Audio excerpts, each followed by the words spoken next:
Alors bonsoir à tous et bonsoir Laurent Beccaria. Merci d'être avec nous ce soir dans Variant les éditions en live. Votre histoire est particulière en tant qu'éditeur et j'aimerais qu'on débute par là. Peut-être vous avez créé votre maison d'édition en 97, si mes Mhm. informations sont bonnes, et dans un contexte particulier, notamment dans la censure. Vous étiez éditeur chez Stock et votre manuscrit a été censuré. Vous avez donc décidé de créer votre propre maison. Est-ce que pour vous, déjà, est-ce qu'il y a eu des remous au sein du monde de l'édition par rapport à cela? Et j'aimerais savoir si véritablement éditer, c'est quelque chose déjà qui fait part d'une certaine révolte contre certains acquis, tout simplement. Comment s'est passée cette volonté de créer une nouvelle maison d'édition? Alors, bonsoir à toutes et à tous. Donc, en fait, pour créer une maison d'édition, il y a énormément de motivation. Il y a des gens qui sont des lecteurs ou des lectrices d'un genre particulier et qui ont envie de faire partager cette passion. Il y a des auteurs ou des autrices comme l'association, où maintenant c'est en train de se développer, des gens qui créent leur propre outil de travail. Et il y a des entrepreneurs ou entrepreneuses qui décident, voilà, d'abord des chefs d'entreprise. Et puis, il y a des gens comme moi, où vraiment ça a été un peu une contraint et forcé. C'est-à-dire, pour exercer mon métier, ça a été la solution que j'ai trouvée, qui est de créer mon outil de travail. Alors, il faut se replacer dans les années 90. Je pense qu'une bonne partie d'entre vous étaient pas nés ou très jeunes. Et c'est une période où la France était agitée par comment dire, par les affaires. C'est-à-dire, c'était les affaires politico-financières autour de l'ex-RPR, Jacques Chirac, des affaires africaines de la France, des affaires. C'était le début de la mondialisation financière et on voyait bien les paradis fiscaux, etc. etc. Donc, en fait, c'est une période très forte. Et dans cette période-là, moi, je suis arrivé éditeur. Je suis arrivé éditeur publiant, en publiant un livre qui était un livre d'histoire qui a bien marché. Moi, j'avais voulu être journaliste, puis j'avais arrêté une école de journalisme et j'ai trouvé dans l'édition une manière de, de pouvoir faire des enquêtes. C'était ça au départ, ce que j'aimais, c'est de publier des enquêtes. Et la première enquête que j'ai publiée, c'est sur une affaire importante qui est l'affaire Grégory, où j'ai accompagné une journaliste qui a démonté toute la mécanique des médias et de la justice durant cette période. Ça s'appelle Laurence Lacour, Le bûcher des innocents, qui est un livre exceptionnel qu'elle a mis des années à faire. C'est comme ça que je suis rentré dans l'édition. Et puis, de fil en aiguille, à un moment donné, quand j'étais éditeur chez Plomb, j'avais toujours une certaine latitude parce que j'étais directeur de collection, donc je pouvais travailler que sur les livres qui m'intéressaient. Et je suis entré par suite de circonstances avec un journaliste de Libération qui s'appelait Denis Robert, que certains connaissent peut-être parce que maintenant, après, il a fait un certain nombre d'enquêtes et puis le média encore récemment. Et il était journaliste à Libération et il a voulu raconter un peu les coulisses de ces affaires judiciaires qui sortaient. Et ce livre s'appelait Pendant les affaires continuent. Et c'est un livre qui, évidemment, était plein de choses vues. Et avant de le sortir, on a été voir un avocat qui a validé le livre et puis on l'a envoyé à fabrication. Et la fabrication m'a appelé Moi, je partais en vacances et la fabrication m'a appelé en disant que mon patron de l'époque, qui s'appelait Olivier Urban, avait arrêté le livre. Donc, j'ai annulé mes vacances. Le lundi, je suis allé au bureau et il m'a dit j'ai reçu un appel d'un de mes copains qui était Gérard Longuet, ministre de l'Industrie, qui m'a dit que ce livre était une catastrophe, etc., etc., et qu'il allait nous ruiner en procès. Donc, j'ai pris mes clics et mes claques et je suis parti avec tous mes contrats chez un autre éditeur qui était le groupe concurrent, qui était chez Stock. Il y avait un éditeur qui s'appelait Claude Durand, qui était content de l'aubaine. Et le livre a très bien marché parce qu'il a fait plus de 80 000 exemplaires. C'est mon premier gros succès en tant qu'éditeur.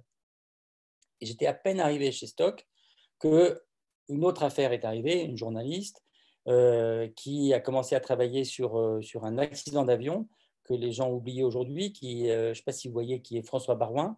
Le père de François Baroin était un homme extrêmement important qui dirigeait la FNAC, qui dirigeait la GMF, l'équivalent d'AXA, le plus gros assureur, qui était le grand maître du Grand Orient, qui était un ancien membre des services secrets, un personnage hyper influent qui avait été le patron du bicentenaire de la Révolution française et dont l'avion avait explosé au Gabon.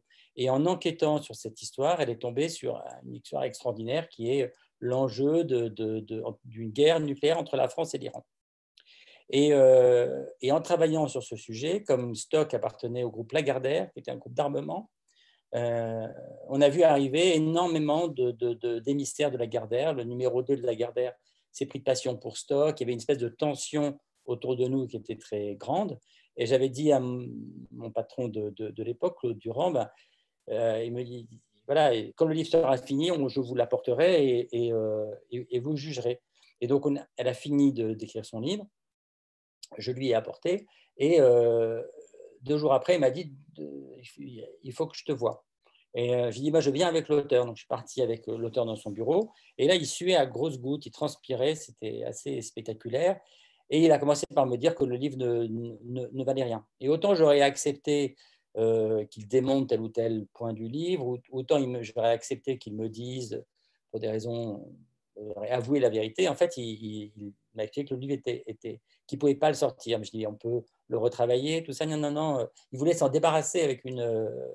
Et c'est là où j'ai décidé de créer une maison d'édition, parce que c'était la 2e fois où j'avais un problème de censure. Je voulais absolument que ce livre sorte, à la fois par solidarité avec cette autrice et aussi parce que j'avais un peu peur d'avoir ce manuscrit entre les mains. Et je me disais que une fois qu'il serait public, ça serait mieux. Donc en fait, j'ai fait un truc, voilà, j'ai trouvé un diffuseur dans un annuaire, j'y suis allé, j'ai fait j'ai bricolé, on a sorti le livre qui s'est vendu à près de 10 000 exemplaires, mais dans 5 ou 6 librairies en France, dont 2 000 exemplaires au Drugstore Publicis, qui était le drugstore où les ministères venaient se puiser ce livre. C'était un livre assez exceptionnel.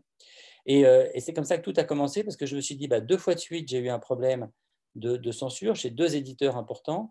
Et si je veux continuer mon métier, il faut que je crée mon outil de travail. Et à l'époque, j'avais en tête les luthiers, parce qu'il faut voir qu'on était en pleine explosion de la première bulle Internet, la première développement d'Internet, c'était le début d'Internet. Et à l'époque, Bill Gates disait en 2015, il n'y aura plus un seul livre imprimé sur la planète. Et donc, ça paraissait un peu étrange de lancer une maison d'édition dans ce contexte. Et je me disais, les luthiers, ce sont des gens heureux, même si c'est des artisans. Donc, je suis parti comme ça avec cette idée d'artisanat.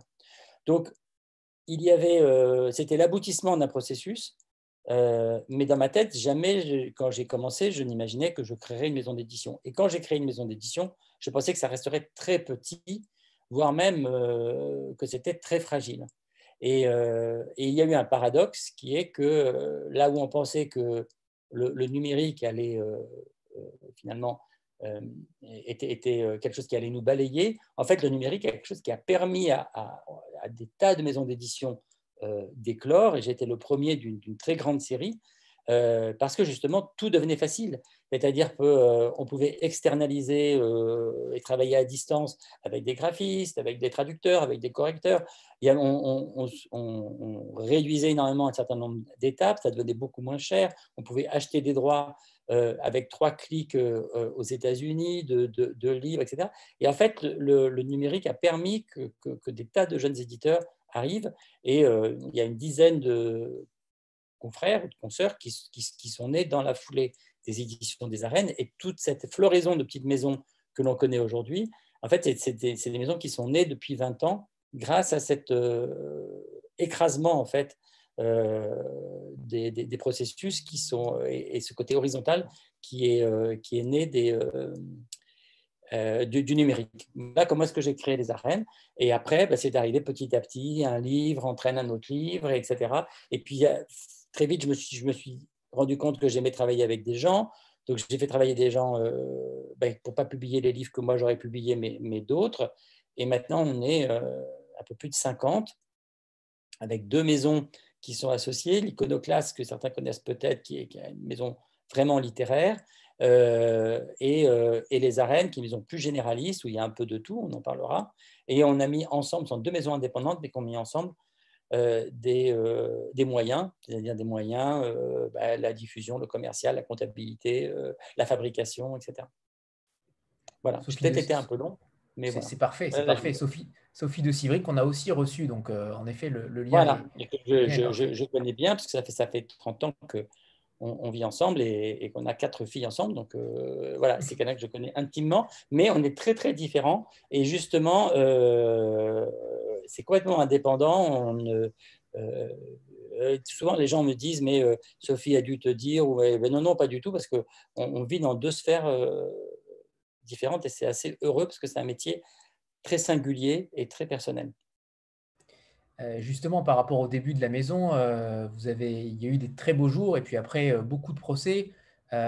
Justement, comment on se relève de cela? Est-ce que pour vous, est-ce que vous n'avez pas eu à un moment donné une envie d'usure, entre guillemets, est-ce qu'éditer pour vous, c'était obligatoirement aller au combat, aller au front, rentrer dans les arènes, Alors, justement? il y a plusieurs phases. La première phase, il n'y a pas eu un moment difficile et un moment heureux. En fait, dès le début, moi, j'ai publié des livres très différents parce que ça, c'est ma personnalité. J'aime les choses, j'aime les livres graphiques, j'aime les livres pour enfants. Bah, j'ai un cœur d'artichaut. Il y a plein de choses que j'aime, donc je suis très curieux. Donc, j'ai jamais été monomaniaque. En revanche, c'est vrai que j'avais toujours cette espèce de côté un peu peut-être chevalier blanc ou de vouloir comprendre et éclairer les choses. Et il y a eu une période, notamment une année, qui était l'année 2001, qui a été un peu rude parce que on a fait un 2e livre sur le nucléaire qui a beaucoup, ça a beaucoup tangué dans les milieux du renseignement et du nucléaire. On a reçu pas mal de menaces. J'ai publié le livre de Denis Robert sur une Clearstream, qui est une chambre de conversation luxembourgeoise. Et là, on a eu une pluie de procès.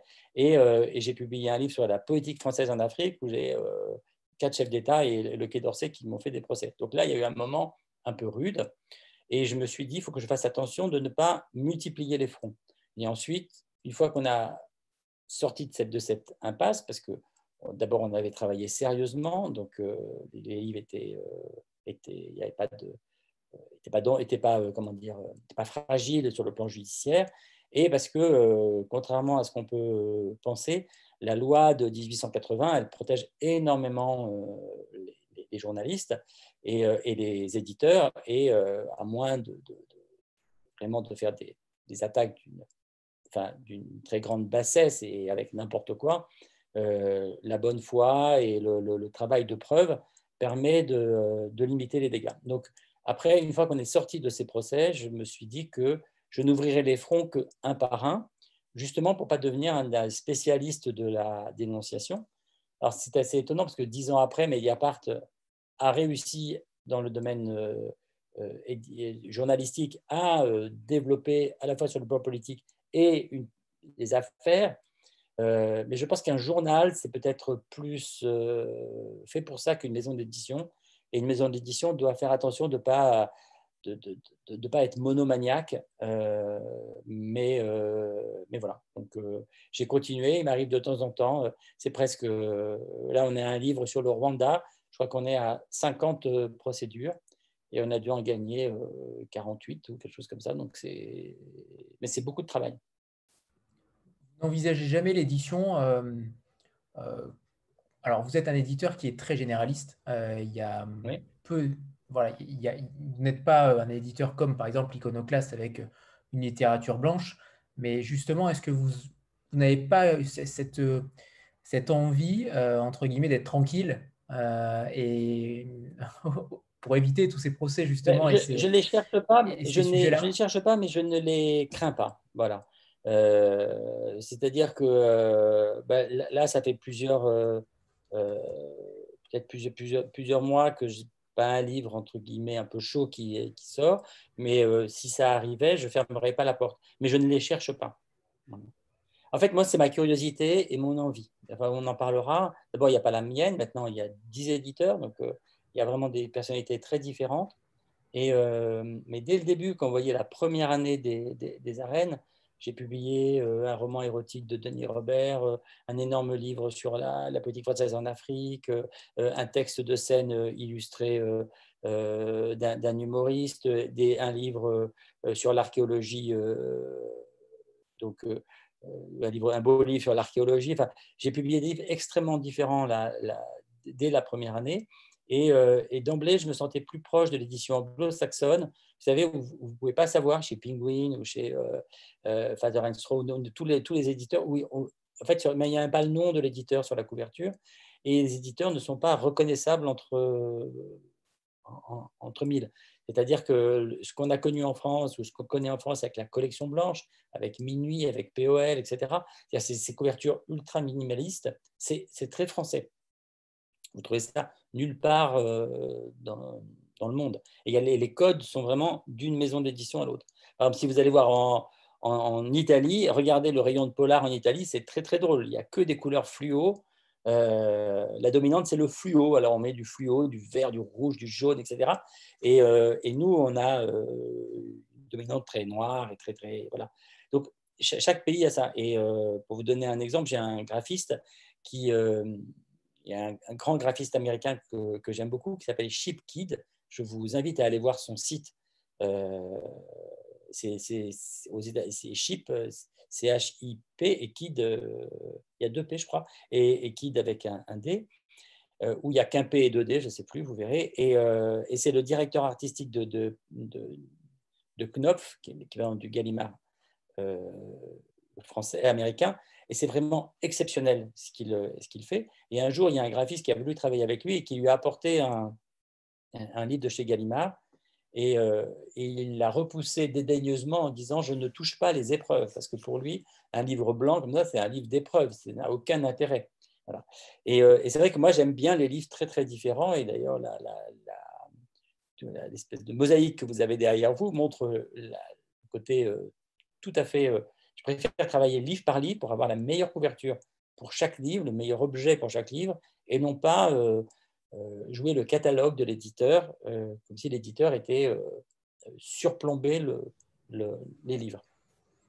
Et d'ailleurs, ce qui est plutôt rare pour un éditeur français, c'est qu'il n'y a pas de charte graphique, entre guillemets, visuelle, avec un logo, le logo change Oui. régulièrement, justement. Voilà, on est, je crois, même la seule entreprise de plus de, je sais pas, 5 000 euros ou 10 000 euros en France qui n'a pas de logo. Donc, 20 millions de chiffre d'affaires. Et on n'a toujours pas de logo. C'est devenu un peu une coquetterie. Alors, on a recruté un fabuleux directeur artistique il y a 6 mois qui nous a fait un logo.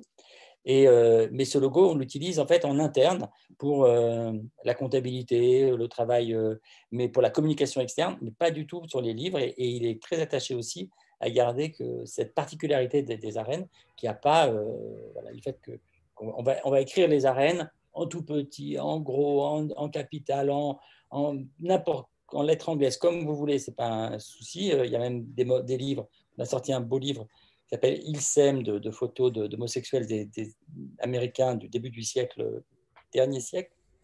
Et on n'a même pas mis de logo, même pas mis notre nom sur la couverture, parce que c'est une couverture très, très, très forte et très belle. Nous, on fait des livres et on ne vend pas à un éditeur. Alors que Quentin Litz est très proche, qui fait des choses merveilleuses. Alors, Quentin, il est très proche, mais Quentin, nous, on a eu une très belle aventure ensemble qui était 21. Et quand l'aventure 21 s'est terminée 6 mois, donc on en parle. On précise la revue 21. Les revues 21, 21, c'était des revues que merveilleuse. vous voyez, de grands reportages. On en parlera peut-être. Et il y a 2 ans, on avait créé un journal qui a été un fiasco. Donc, les revues sont parties dans la société qu'on a dû liquider, qui ont été rachetées au tribunal de commerce. Et donc, Quentin, lui, a continué son aventure avec 21 et 6 mois. Et on avait vécu 10 ans tellement formidables qu'en fait, il fallait que l'un et l'autre, on se renouvelle. Et lui est parti avec l'Iconoclaste, c'est pas très loin, de l'autre côté du jardin. Et moi, j'ai recruté Éric Pillot, qui est un directeur artistique formidable. Sandra? Oui, bonsoir à tous et bonsoir Laurent. Bonsoir. Une remarque avant ma question. Cet après-midi, j'ai acheté Ilsem, justement, et sans savoir effectivement que j'allais vous rencontrer ce soir. Donc, vous voyez, je confirme à tous qu'on ne vous reconnaît pas forcément, effectivement, sur vos couvertures. Donc, je suis ravie que ce soit Merci. vous l'éditeur. Un très beau livre d'ailleurs, que je conseille à tous, très très beau. Ma question, c'était pour revenir un petit peu sur ce que vous exposiez au départ, sur ces sujets qui créent des tensions et notamment des tensions judiciaires. Est-ce que vous avez, vous ne semblez pas avoir de limites, et ma question c'était, est-ce que finalement vous en avez des limites? Est-ce que vous imposez des limites sur certains sujets, sur certaines enquêtes, ou pas du tout? Je ne sais pas ce que c'est que il y a les limites de la loi. Ça, les limites de la loi, on les connaît et je trouve ça très important que la loi existe. Je vais parfois tutoyer. On en reparlera parce que vous allez peut-être me parler d'un livre qui a défrayé la chronique et a suscité l'incompréhension de beaucoup de libraires, en tout cas, et de gens qui suivaient les arènes, qui étaient Merci pour ce moment de Valérie Trierweiler. Donc, il y a là, je pourrais en parler, il y a 2 ou 3 passages qui sont, notamment un donc, que je me reproche, et qui tutoyait un peu la loi. J'ai un autre livre en tête où je pense que j'ai laissé l'auteur être un peu, comment dire, un peu la roue libre d'une certaine mauvaise foi politique. Mais la plupart du temps, je pense que la loi est un très très bon garde-fou. Et après, c'est la curiosité et l'importance qu'on donne aux choses. C'est-à-dire que vraiment, à chaque fois, j'ai vraiment, si je publie un livre, c'est que je sens, on en parlera plusieurs choses, que je peux apporter une valeur ajoutée. Par exemple, il y a des domaines que je ne connais pas du tout. Et à ce moment-là, je ne publie pas de livre dessus, parce que je n'ai pas de compétences. En revanche, en matière de criminalité financière, en matière de politique africaine, en matière de géopolitique, bon, là, j'ai des connaissances. Mais il y a vraiment des domaines, par exemple, le domaine, on m'a proposé plusieurs livres scientifiques, d'enquête scientifique, de contre-enquête scientifique. Je n'ai pas les bases intellectuelles, je n'ai pas les bases de savoir pour diriger des livres de ce type-là. Donc, c'est plutôt les limites de mon incompétence. Mais dans les limites de ma compétence, du sentiment où je pense que le livre est important et utile, parce que le mot utile pour moi est peut-être le mot le plus important quand on est éditeur, c'est vraiment être utile. On en reparlera peut-être. Et après, dans le cadre de la loi. Après, je trouve qu'un éditeur, ça doit être libre.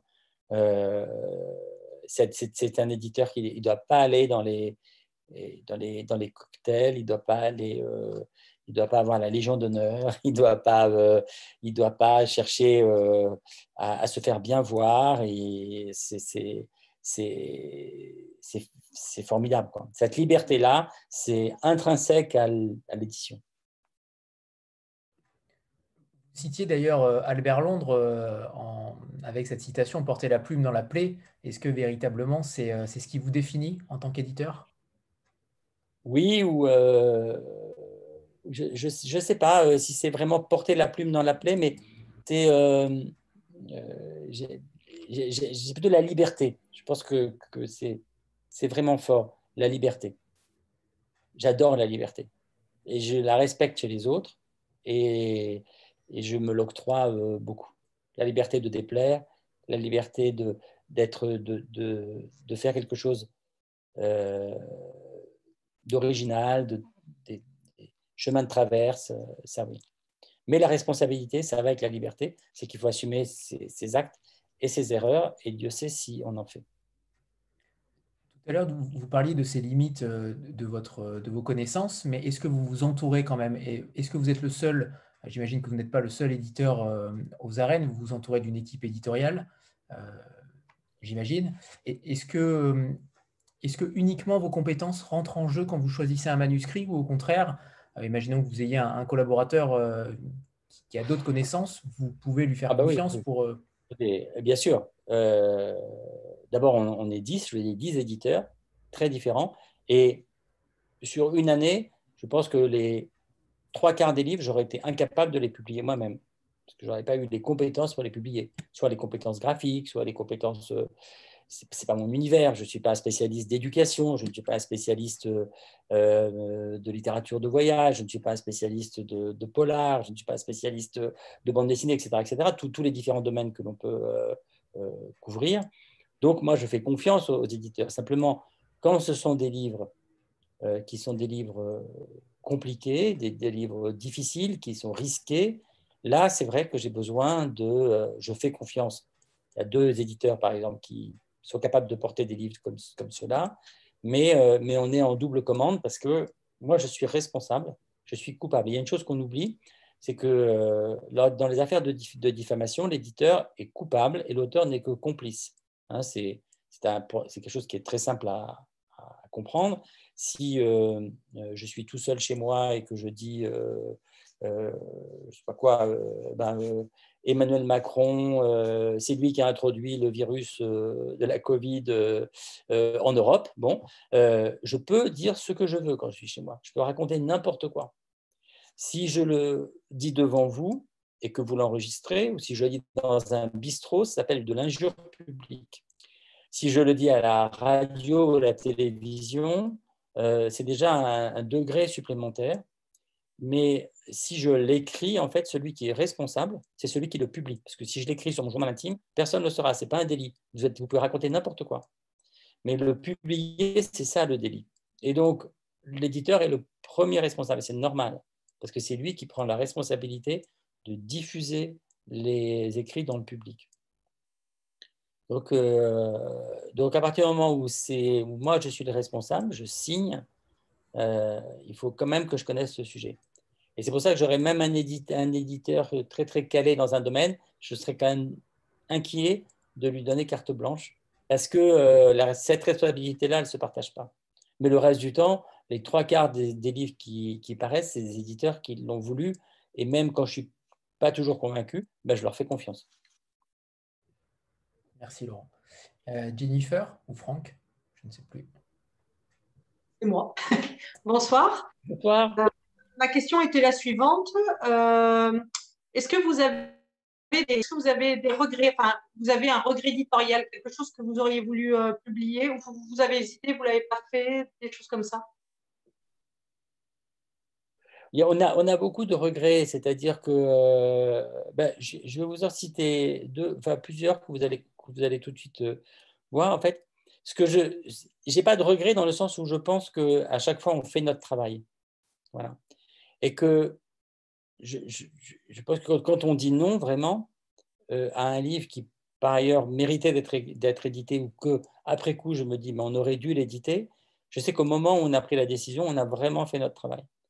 Donc, je vais vous donner des exemples un peu faciles que vous pouvez voir vous pouvez facilement vous y raccrocher. Le premier, c'est assez récent. Il y a 2 ans, il y a une éditrice qui m'a dit, je voudrais éditer le livre d'un podcast qui s'appelle « Les couilles sur la table ». Vous savez, les podcasts se développent beaucoup et il y a 2 gros éditeurs de podcasts indépendants et il y en a un qui était le podcast qui a eu le plus de succès au départ qui s'appelle « Les couilles sur la table » d'une jeune journaliste qui s'appelle Victoire Tualion. Et moi, j'ai écouté 2 épisodes du podcast. Elle était très, très... elle le voulait vraiment. Et en fait, je suis passé à côté du podcast. Alors, pour 2 raisons. La première, moi, j'ai un problème que je n'arrive pas, que j'avoue, qui est vraiment ridicule, mais je déteste les mots crus dans les titres. Voilà. Et par exemple, le dictionnaire de la connerie, la femme parfaite est une connasse, je m'emballe clito, les couilles sur la table, je ne peux pas l'éditer, ce truc comme ça. J'ai un truc, et c'est ridicule, c'est une putain d'éducation. C'est un truc, je suis gêné. Et je suis gêné de dire ça, parce que vraiment, c'est ridicule. Parce qu'il m'arrive de dire des gros mots, évidemment, comme tout le monde, mais j'ai un peu de la pudeur des titres. Donc, le titre m'a gêné. Et plus sérieusement, à l'intérieur du podcast, je n'ai pas trouvé ça exceptionnel. Et j'ai eu tort.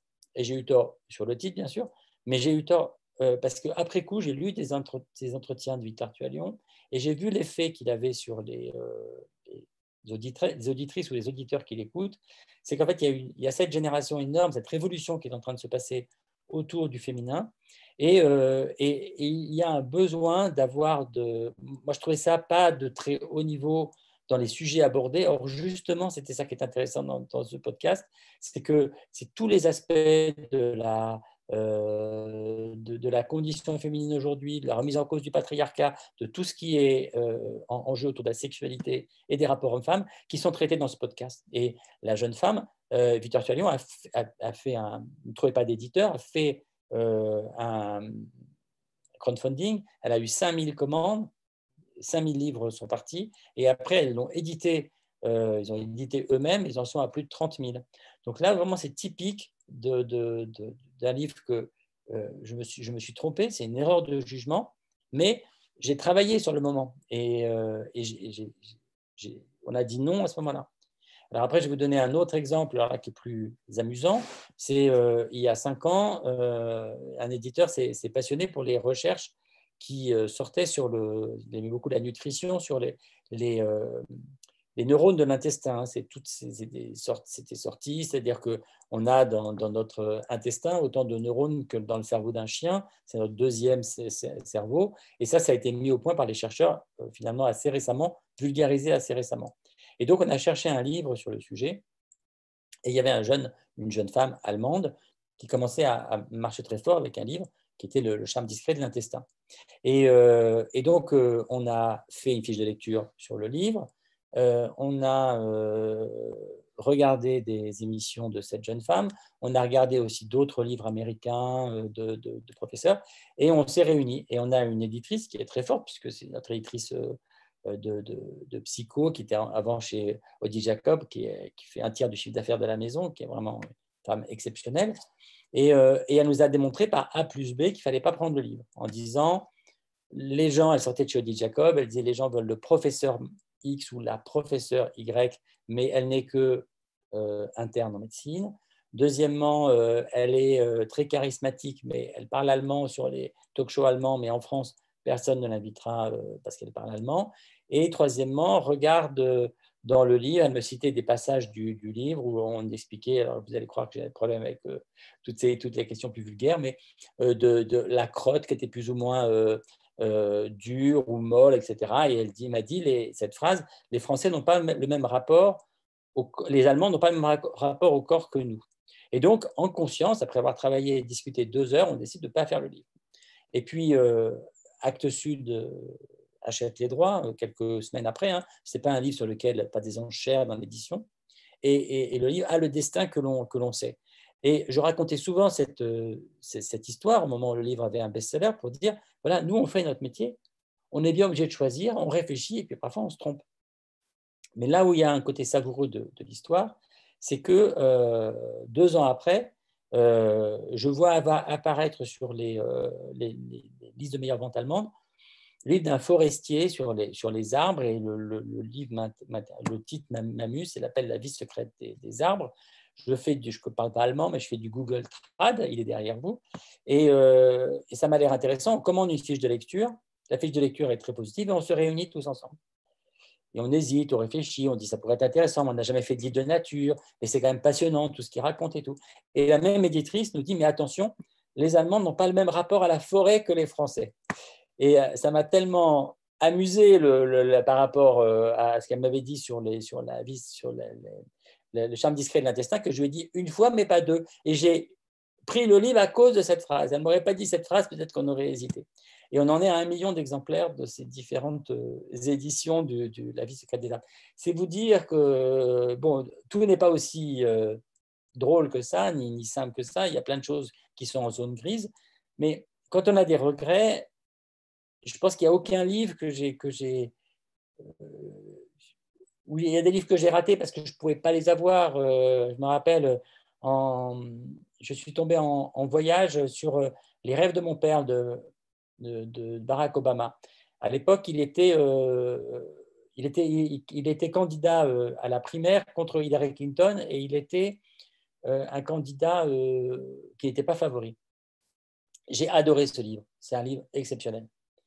Un type à 30 ans, je trouvais ce livre incroyable. Et il se trouve qu'il avait publié un 2e livre, très mauvais, qui s'appelle L'audace d'espérer, qui était son livre programme, qui était un livre qu'aurait pu écrire François Bayrou, une suite de phrases. C'est de l'eau tiède, enfin rien du tout. Mais les presses de la Cité avaient acheté ce livre, il y avait une option sur les rêves de mon père. Et j'ai tout fait, j'ai essayé de remonter l'agent américain, j'ai fait des lettres, j'ai fait des choses incroyables. Je n'ai pas pu avoir ce livre. Après, Barack Obama a été élu et les rêves de mon père sont devenus un best-seller. Mais il y a des livres qu'on rate comme ça. Mais là, je savais que c'était un livre intéressant. Mais les autres, je les ai refusés en toute conscience. Donc ça nous arrive tout le temps. Donc des regrets, on en a plein. Mais quand on vend 1 million d'exemplaires pour La vie secrète des arbres, des regrets, on en a beaucoup moins. Oui, en tout cas, il mais s'estompe. en même temps, j'adore ce livre parce que c'est un type formidable et je suis très heureux de cette aventure. Et en même temps, un très gros best-seller, c'est dangereux pour une maison. C'est dangereux pour une maison parce qu'elle peut avoir l'impression de... C'est ce qui s'est passé avec l'édition de la Martinière après La Terre vue du ciel, et puis un autre livre qui s'appelait Les Cakes de Sophie, qui sont des succès monstrueux. Et à un moment donné, il y avait une espèce de folie des grandeurs. Il fallait toujours retrouver en fait le goût du best-seller et quitte à remettre de l'argent comme un joueur qui met encore plus d'argent sur la table. Et moi, ça, j'ai jamais voulu rentrer là-dedans. On est une maison qui donne des toutes petites avances, qui fait des livres atypiques, particuliers. On ne rentre pas dans les enchères. Moi, je n'ai jamais donné une très grosse avance. Et il ne faut pas que ce genre de best-seller change complètement la nature d'une maison. Ça a été le cas pour... merci pour ce moment. On n'est pas devenu un éditeur people, contrairement à ce que certains pensaient. Et avec La vie secrète des arbres, on n'est pas rentré dans des enchères. On n'est pas rentré dans les enchères de Sapiens, en sachant que Sapiens, c'était un super livre, mais c'est parti très, très haut en termes de chiffre d'avance. Albin Michel l'a emporté sur Fayard, mais c'était très cher. Et voilà, c'est des grosses maisons. Ils jouent un autre jeu que les nôtres. Nous, on est des outsiders. On prend les miettes des autres et on fait des festins et on va chercher ailleurs, on déniche des choses, on prend des choses qui nous plaisent, des choses où on peut apporter une valeur ajoutée. Et voilà, c'est sympa. Alors justement, ce catalogue des arènes, et je pense que Annie Rose va, en grand aficionados d'Aurélien Masson et d'Equinox, va peut-être rebondir là-dessus. Aurélien qu'on a déjà reçu il y a quelques mois déjà, et qu'on recevra en janvier avec Caril Ferré aussi. Annie Rose, voir le livre. on m'en a dit le plus grand bien. Annie Rose, c'était pas ma question, Anthony, mais c'est pas grave, j'en ai une deuxième pour plus tard. Je vais en profiter pour parler un peu d'Aurélien. Comment justement vous avez rencontré Aurélien Masson? C'était au moment où il était encore à la Série Noire.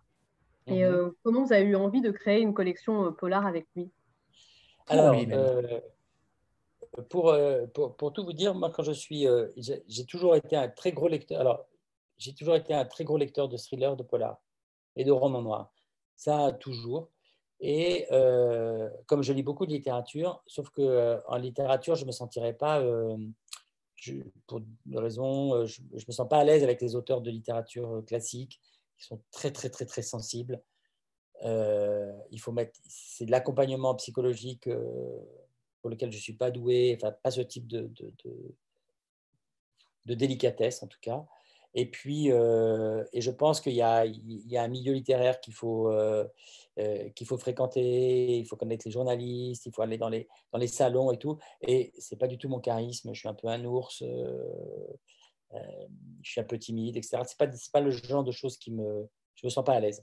En revanche, le polar, toujours. Et j'ai toujours aimé, en fait, au lieu d'avoir, quand j'ai créé les arènes, au lieu de faire des documents et tout d'un coup de faire 60 documents dans l'année, j'ai préféré faire des documents et à côté 7-8 documents, puis des livres illustrés, puis après de la psychologie, puis après comme des petites alvéoles. Et c'est ce qui s'est fait qu'on avait réussi avec la bande dessinée, avec Laurent Muller qui a créé les arènes BD. Et on s'est dit, mais est-ce qu'il y a autre chose qu'on pourrait faire? Et à ce moment-là, en réunion éditoriale, les gens ont dit, mais Laurent, le polar. Et j'avais déjà eu une expérience, c'est que j'ai un ami dans l'édition qui est Oliver Gallmeister, que j'ai été pendant les 5 premières années le directeur commercial occulte de Gallmeister, parce qu'on se voyait toutes les semaines ou tous les 15 jours. Il me montrait ses couvertures et je l'aidais un peu à faire des bandes et des choses qui étaient très, très prudes sur ces questions-là, de mettre exceptionnel en grand, de lui faire des PLV, des affiches et tout, etc., etc., qui n'était pas son registre. Et l'élève a dépassé le maître, mais en tout cas, c'est comme ça qu'on avait. Et ensemble, lui, à l'époque, il fait du nature writing, et ensemble, on a eu l'idée d'une collection de polars, de romans noirs. Et cette collection, ça devait s'appeler Pulp.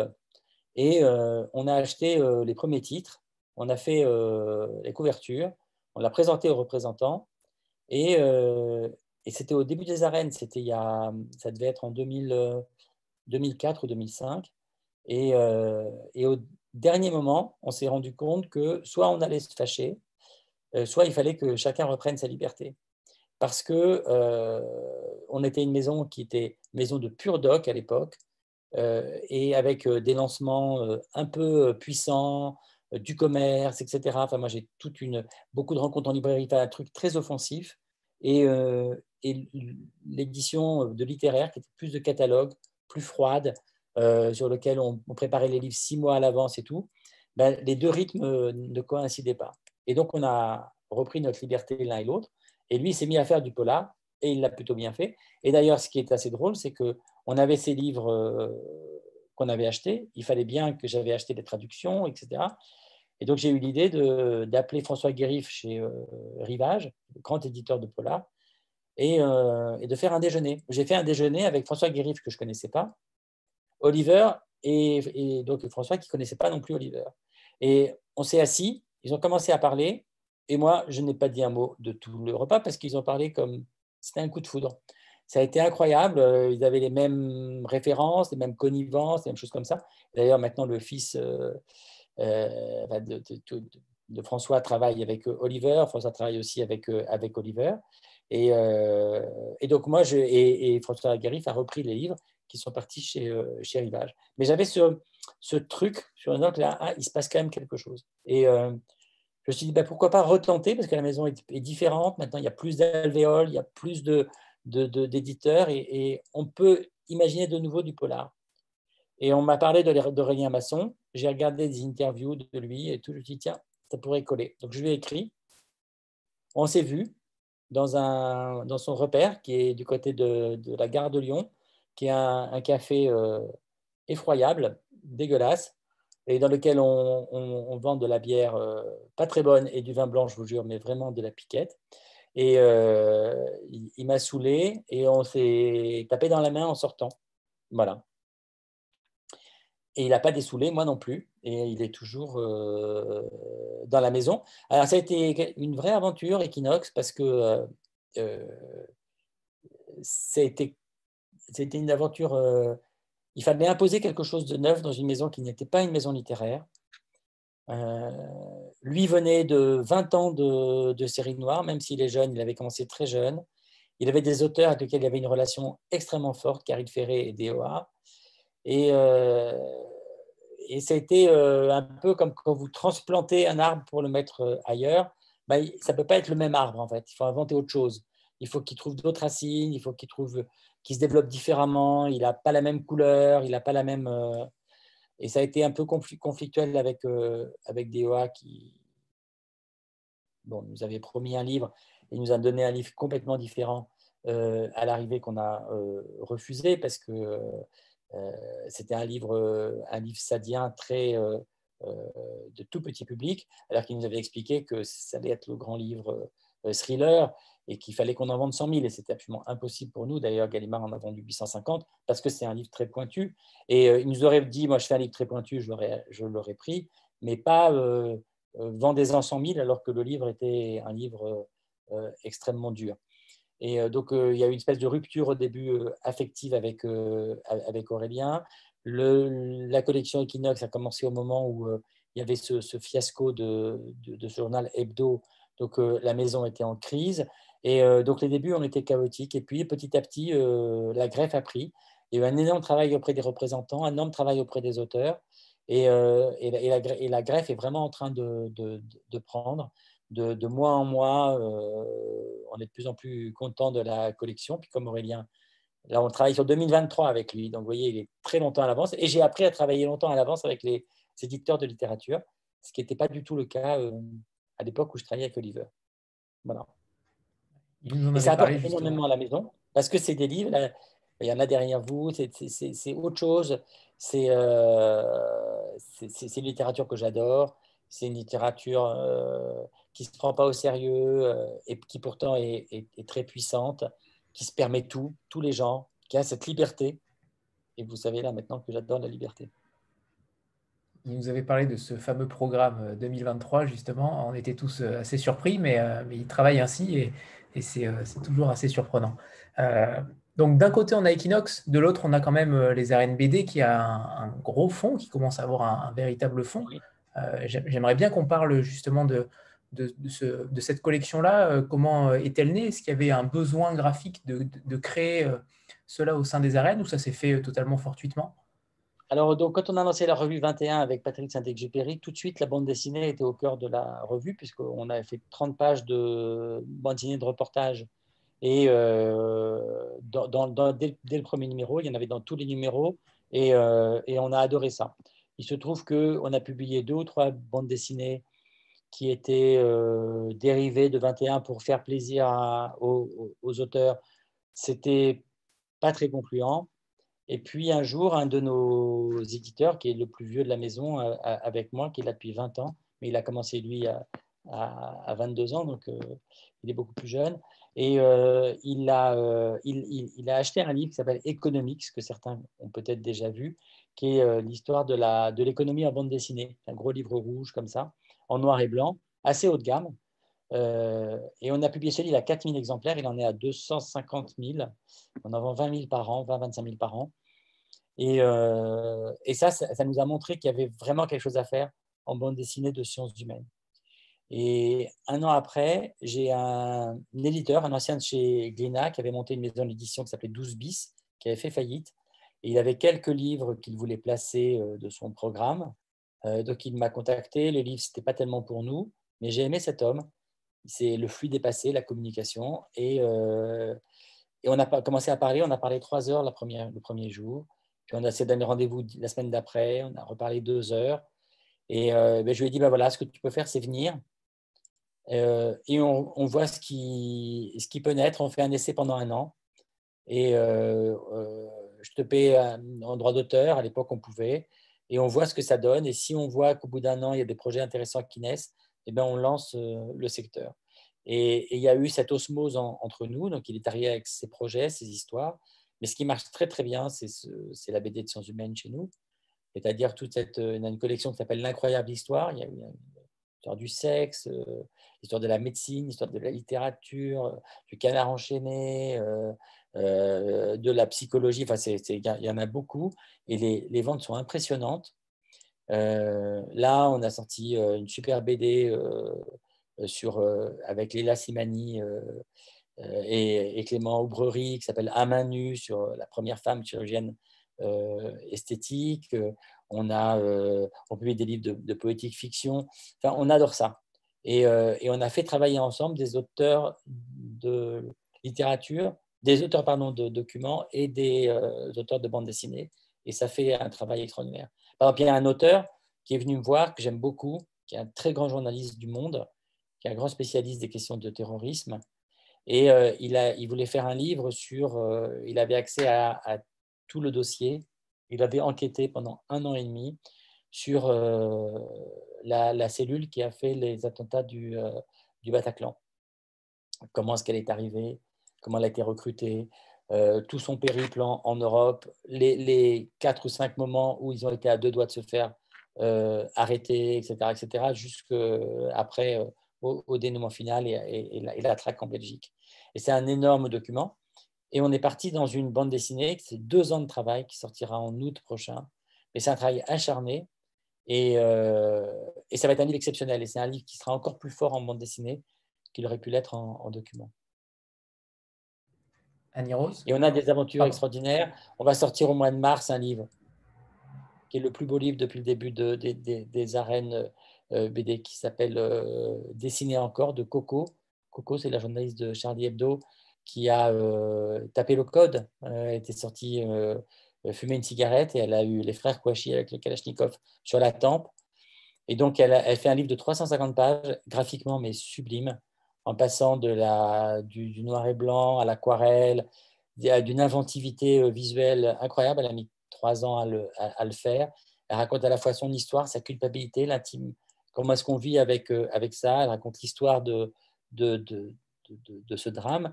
Et c'est un ode à la liberté de dessiner.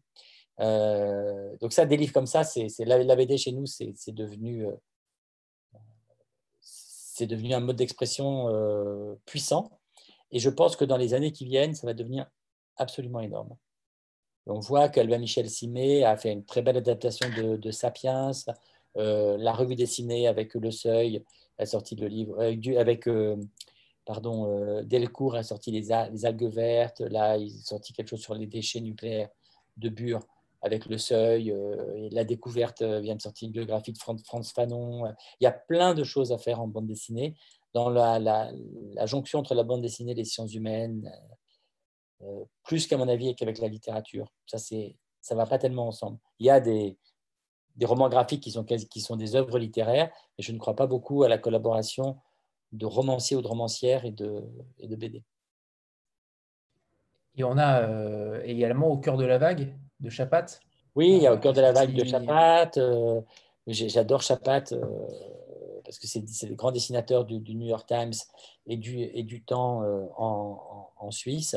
Et moi, je voulais absolument travailler avec lui, comme on travaillait avec Kroll, qui est le grand dessinateur belge, comme on a fait beaucoup de choses avec le Canard enchaîné, avec le New Yorker, enfin, ça, le dessin de presse.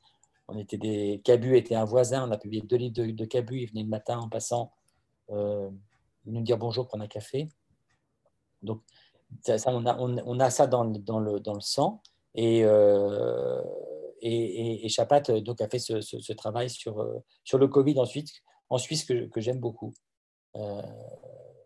sur la première vague, mais avec un très joli positionnement. Pour moi, c'est très important la manière que les gens soient justes. Et lui, il est vraiment juste. Annie Rose. Vous avez publié à la rentrée M, l'enfant du siècle, qui a eu un gros succès en Italie. C'était la première fois, je pense, que vous faisiez un roman pour la rentrée littéraire. Comment ce livre est arrivé jusqu'aux arènes?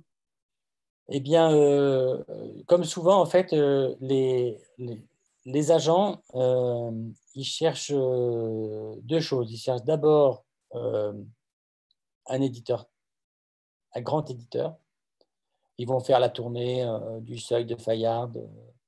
Mais quand le livre est un peu atypique, original, énorme, eh ben, il frappe à notre porte.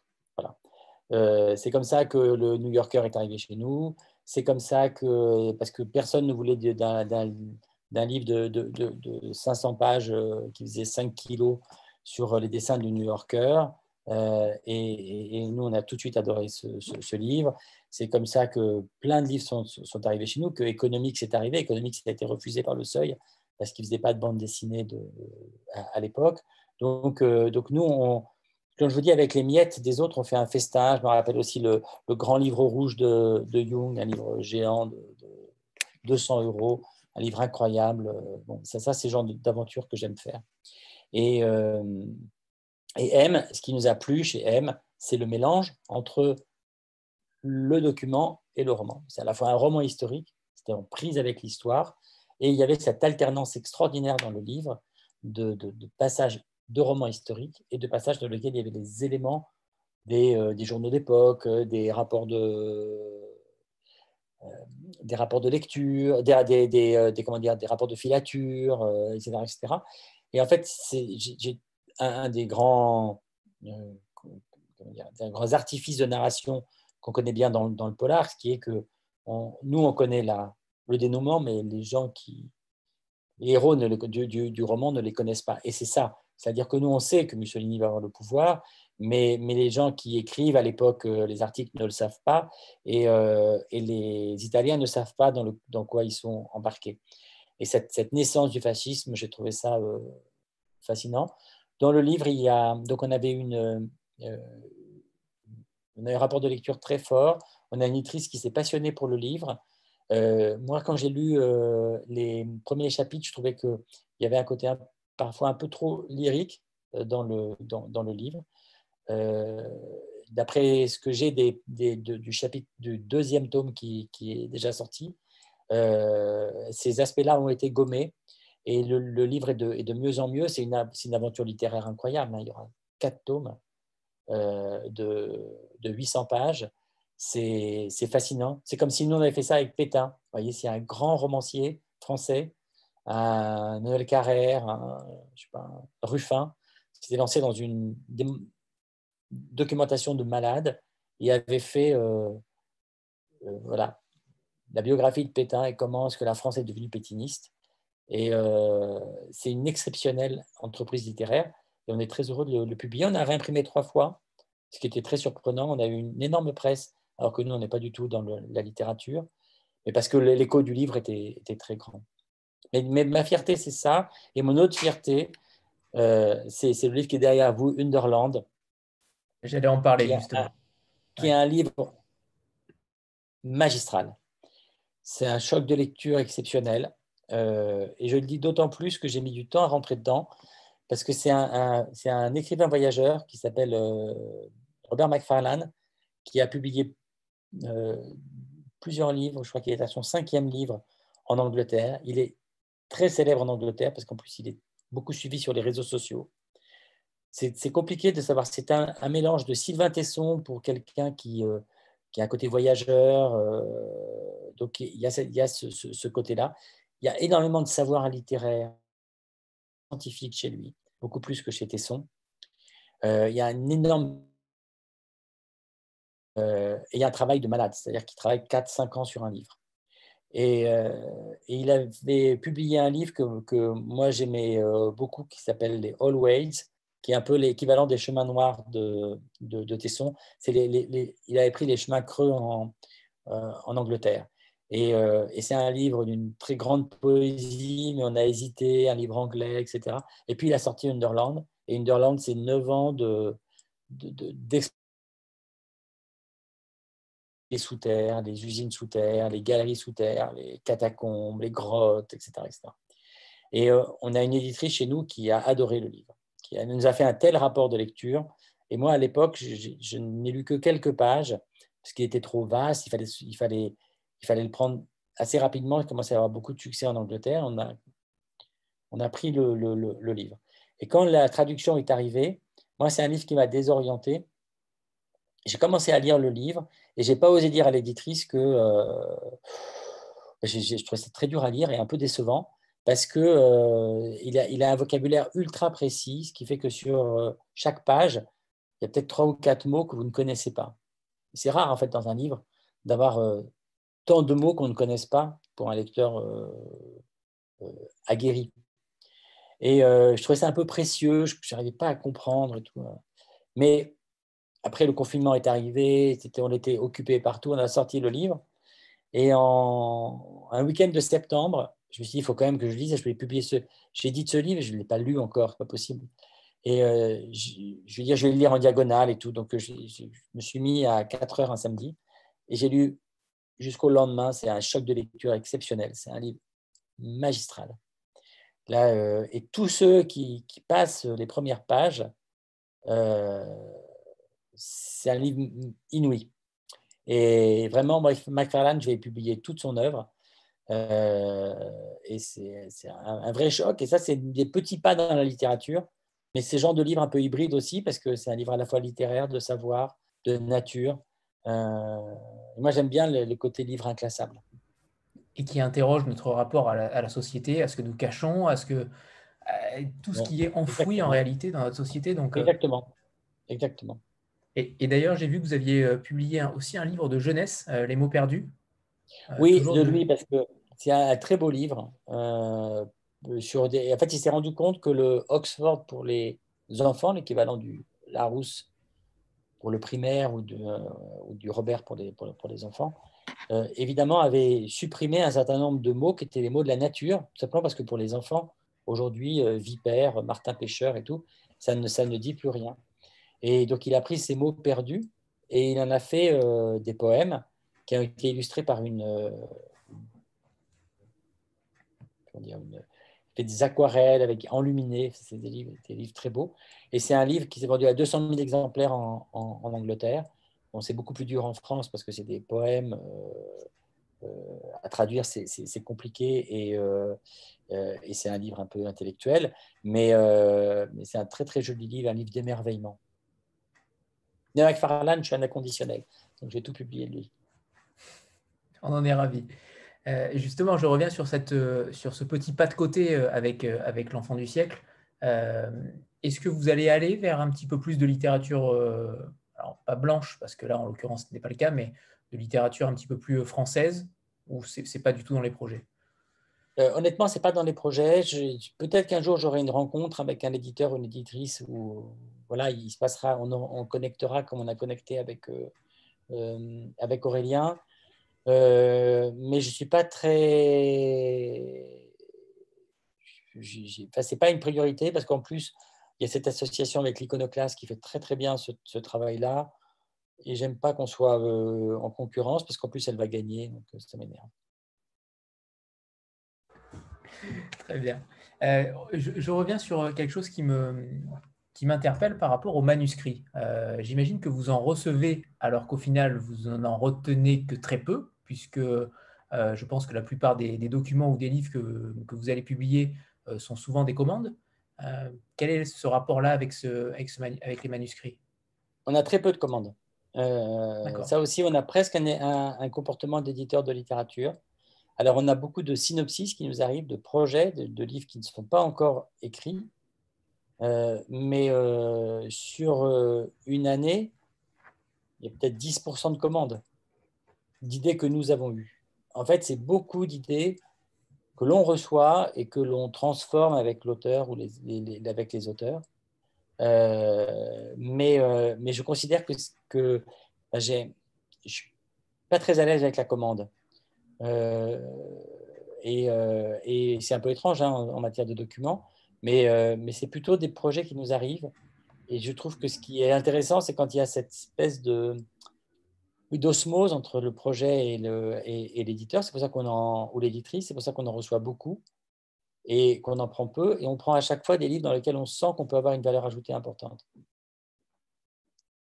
Donc, on a un vrai rapport moi, tous les jours, je lis ce qu'on m'envoie. Je reçois beaucoup de choses par Internet.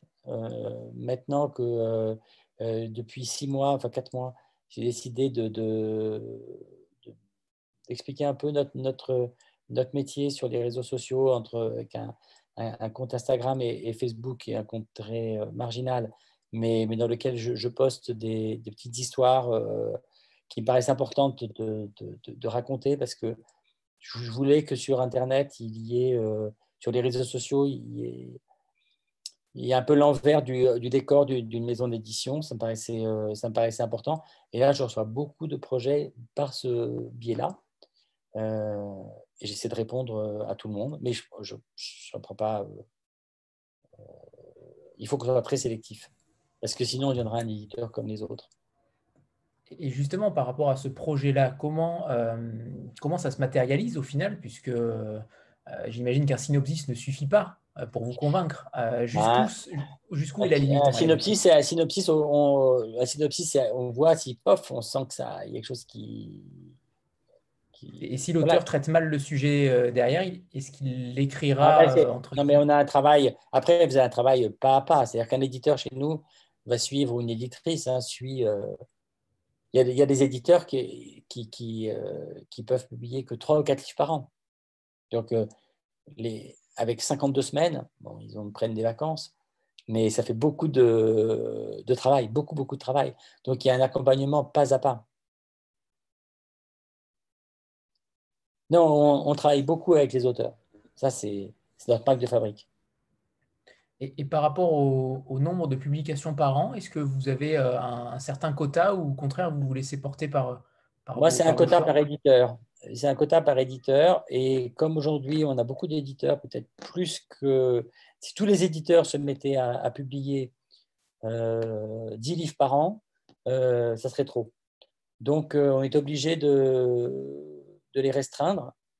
Et moi, je préfère il y a une année où tel éditeur, telle éditrice, elle a 4, 5, 10 livres, espèce ça s'emballe parce que voilà, les livres, ça ne se commande pas et on y va à fond. Puis l'année d'après, il ou elle en a moins et ce n'est pas grave parce que combler le programme pour combler le programme, ça n'a aucun sens. Très bien. Par rapport à la collection poche, la collection Equinox a une collection poche au sein de la... Non? Pas du tout. Pas du tout. D'accord. Moi, je suis un agnostique en poche, dans le sens où... C'est un semi-poche alors? Non. La collection noire Equinox, la collection non, c'était au Equinox noir et début, parce blanche? qu'au début, la collection était que en noir et blanc. Et en fait, on l'a transformée après en collection en couleur. Mais c'était des livres grand format, dont certains sont devenus, par exemple, Mamie Luger est sorti en grand format, mais à l'époque, on faisait que des couvertures en noir et blanc, qui étaient un peu radicales, qui nous ont permis d'arriver à ces projets assez graphiques d'aujourd'hui, mais qui étaient trop radicaux peut-être. La première direction était trop radicale. Et Mamie Luger est sorti en poche et ils en sont à 60 000. C'est un très gros succès de poche ces jours-ci, mais il a commencé dans cette collection que vous avez pris pour une collection de poche, mais qui était la collection normale. Non, sur la collection de poche, moi, je sais que Iconoclast se pose beaucoup la question de faire une collection de poche. Moi, ce que j'aime, c'est garder les livres le plus longtemps possible en grand format. La vie secrète des arbres est toujours en grand format. L'Aube à Birkenau est toujours en grand format. Les lois naturelles de l'enfant de Céline Alvarez est toujours en grand format. Et vraiment, nous, on a tenu. Notre spécialité, c'est de tenir très, très longtemps les livres grand format. Je pense qu'on est passé trop vite à une espèce de folie de un livre au bout de 6 mois, passe en poche. Et parce que c'est l'éditeur de poche, c'est là où est la plus grosse marge des groupes. Donc, il y a un appel d'air très fort. Donc, on travaille avec des collections de poche quand on décide de mettre les livres en poche. Et on va parfois avec Point, Folio, Pocket, 2 litres de poche, en fonction de l'avance, parfois, mais aussi beaucoup des affinités électives. Est-ce qu'on peut peut-être parler des livres et de la situation à venir pour janvier, même si on est toujours dans le flou, j'imagine, mais est-ce que les dates de sortie seront repoussées ou pour l'instant tout est maintenu? Alors, c'est une année incroyable. Hein. C'est une année incroyable. Donc, nous, on a 20 livres qu'on a repoussés qui devaient sortir en 2020, qui sortiront en 2021, 22 ou 23. Donc, l'idée n'était pas de publier, parce qu'on avait tous les livres qui étaient prévus pour 2021. Donc, si on avait publié les livres de 2021 plus les 20 de 2020, ça aurait été compliqué, d'autant plus qu'un certain nombre de livres qu'on a repoussés, on les a repoussés. Voilà, il a fallu prendre des décisions en relation avec les auteurs pour que ça soit le mieux. D'ailleurs, symboliquement, notre premier livre de 2021 est un livre qui a été programmé en avril 2020. C'était un livre d'une gynécologue, qui est une fille exceptionnelle, qui s'appelle Laura Berlingot, qui s'appelle Une sexualité à soi. C'est un très beau texte et c'est un texte qu'on n'a pas eu envie de sortir à l'automne parce qu'on avait peur qu'il soit un peu écrasé par toutes les grosses sorties, la conjonction de best-sellers. Et on voulait lui donner toute sa chance, donc il commencera début janvier. Donc, c'est une année qui a été très paradoxale sur tous les plans. Je pense qu'on va en sortir avec... moi, ça fait 30 ans que je suis éditeur. 30 ans que ce que j'ai entendu comme phrase, les 2 phrases que j'ai entendues le plus souvent, c'est « est-ce que les gens lisent encore ?» Et l'autre chose, c'est « mais qu'est-ce que ça doit être dur d'être un éditeur indépendant ?» Donc, ça, c'est les 2 phrases que j'ai toujours entendues. Et là, cette année, j'ai entendu 2 phrases, c'est « qu'est-ce que tu me conseilles comme livre ?» Et l'autre chose, c'était « mais vous avez de la chance dans l'édition. » Voilà. Et il y a un vrai changement qui s'est produit, puisque dans toutes les industries dites culturelles, ce qui est dit industrie culturelle, le festival, le cinéma, le théâtre, tout le spectacle vivant, enfin, quasiment tout est sinistré. et la presse, l'effondrement de la pub, etc. Et le livre, en fait, va s'en sortir très bien.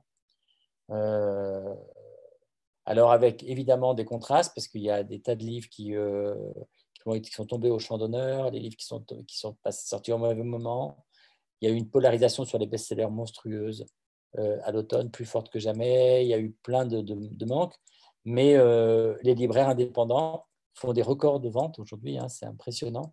Il y a eu un retour des lecteurs en librairie après le premier confinement, totalement inattendu.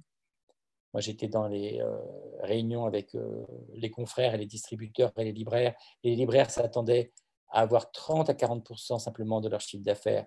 Et ils ont explosé leur chiffre d'affaires en mai, en juin, en septembre, en octobre. Et le click and collect, ils ont été débordés par le click and collect. Et là, ils font des records. C'est-à-dire que la librairie indépendante, d'une certaine manière, plus elle est petite, mieux elle s'en est sortie, alors que c'était le commerce le plus fragile de l'économie française. C'est paradoxal, énorme. Donc, jamais le livre a été si à la mode, entre guillemets. Évidemment, quand le virus va disparaître, on va retrouver des années folles. On aura envie d'aller au bar, d'aller au festival, d'aller au théâtre, au concert, enfin, voilà. Et peut-être moins que de passer le week-end à lire. Mais en même temps, la lecture, c'est un muscle. Et plus on reprend le goût de la lecture, plus c'est important, plus on voit comment ça nous nourrit, plus les livres seront forts. Et là, je pense qu'il y a une chance historique pour l'édition. Ce qu'il faut éviter, c'est qu'on soit entraîné dans une best-sellerisation qui a plein de causes. La première cause étant la surproduction, et la deuxième, c'est la crise de la médiatisation. C'est que nous, on a besoin d'avoir des médias puissants et des médias à un pivot. C'était capital pour le livre. Des rubriques littéraires puissantes, c'est très important pour le livre. Là, tout ça est en chute libre. Et donc, il y a une crise de la légitimation. Comment est-ce que je vais choisir? Qu'est-ce qui est important? Et donc, évidemment, des gens comme vous, les blogueurs, le conseil, les Instagrammeurs, tout ce qui se développe autour, c'est de nouvelles pratiques du conseil. Moi, j'ai des filles qui ont entre 18 et 25 ans et elles n'achètent que par conseil, que par Instagram, que par amis, que par... mais aucune ne me dit, j'ai lu un article dans un journal, puisqu'ils ne lisent pas de journaux et ils ne regardent pas la télé. Donc voilà, il y a une best-sellerisation qui est très forte. Et ça, je pense qu'il va falloir éviter. Et il faut éviter le raz-de-marée de 2021. Parce que je sais par exemple que les distributeurs, je ne sais plus si c'était Hachette ou Interforum, qui avaient 1000 livres, dedans il y a tout, hein, il y a les guides, il y a la cuisine, il y a tout ça, etc. Il y a 1000 livres prévus au premier trimestre de l'année dernière et 1500 cette année. Parce que les éditeurs ont tendance à reporter au maximum dès cette année les livres de l'année dernière. Et nous, on a décidé de les étaler pour ne pas... voilà, pour donner toute sa chance au livre. Je suis un peu long, je suis désolé.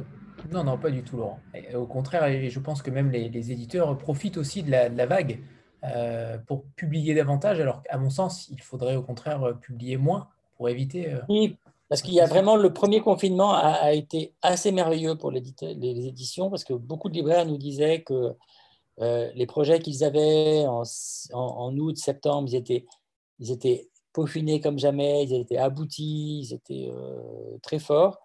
Et j'ai l'impression que la machine est repartie de plus belle. Et moi, je vais toujours lutter contre ça. J'ai une réponse toute simple quand on me parle de la crise du livre, ou que la production, la difficulté, etc. J'ai dit, en fait, il faudrait qu'une seule chose, c'est que tout le monde se mette à lire.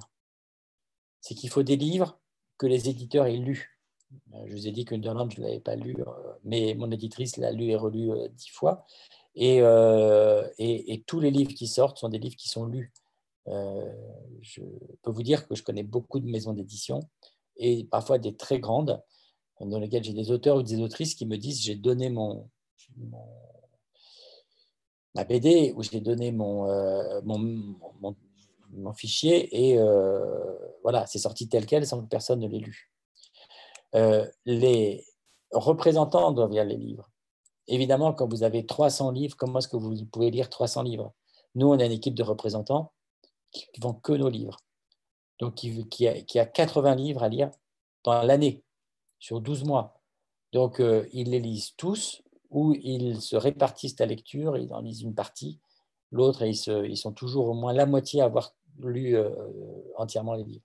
Donc, quand ils vont parler aux libraires, ils ont vraiment lu les livres. Évidemment, il faudrait que les libraires lisent. Ils ne peuvent pas tout lire, mais il faut qu'ils puissent lire le maximum. Et il y a trop de libraires, pas dans la littérature, mais dans d'autres domaines. Il y a certains libraires qui ne peuvent pas parce qu'ils ont trop de travail, trop de manutention. Et il faut que les journalistes lisent les livres aussi. Et c'est plus délicat. Ce métier de la lecture, je peux vous dire qu'il peut y avoir des livres qui sont ni lus par l'éditeur, ni lus par les commerciaux, ni lus par les attachés de presse, ni lus par les journalistes, ni lus par les libraires, et qui marchent. Et ça, c'est artificiel. Voilà. Ce qui est vraiment important, c'est de revenir à la base, à la lecture. Et donc, il faut publier moins et il faut publier bien. Et là, il y a beaucoup d'éditeurs qui font ça. Sandra? Oui, alors justement, Laurent, puisque vous lisez les livres que vous publiez, est-ce que vous pouvez, parce que votre maison d'édition quand même est vaste, hein, le catalogue, il est immense hein, quand même aux arènes. Est-ce que vous avez, vous, vos préférés dans les livres édités aux arènes? Est-ce que vous pouvez nous donner, je ne sais pas, 3, 4 titres qui sont pour vous des titres très importants qui nous permettraient aussi, dans des collections peut-être différentes, de découvrir aussi les arènes? Et dans des genres différents peut-être, pour éviter, Oui, parce que c'est quand même difficile de... Voilà. C'est horrible. Si vous ne pouvez pas dire ce que c'est horrible. C'est horrible. Ah, c'est l'exercice le plus difficile. C'est quand vous demandez à quelqu'un de choisir entre ses enfants, et vous avez... Sans vous mettre la pression, Laurent, Sophie avait adoré cette question. Mais oui, mais parce qu'elle est bien plus forte que moi. Elle est bien plus forte que moi. Et puis, elle publie beaucoup moins de livres. Donc, il y avait moins de... Non. Pour info, quand même, Anne-Marie Métayer nous a dit exactement la même chose. On peut pas, c'est très difficile de choisir. C'est comme si on choisissait entre nos enfants. Voilà. C'est vraiment très dur. Exactement la même expression. Alors, moi j'ai toujours il y a toujours une chose que je dis, c'est je fais parler les gens et je leur trouve un livre pour eux. Parce que c'est ce que disent beaucoup les représentants. Il y a toujours un livre pour les arènes et pour quelqu'un aux arènes. C'est qu'on trouve toujours selon les âges, etc. Alors, je vais quand même me prêter à l'exercice. Et ce que je voudrais, c'est peut-être parler de livres qui n'ont pas eu un succès incroyable, mais qui me touchent beaucoup et qui m'ont le plus marqué.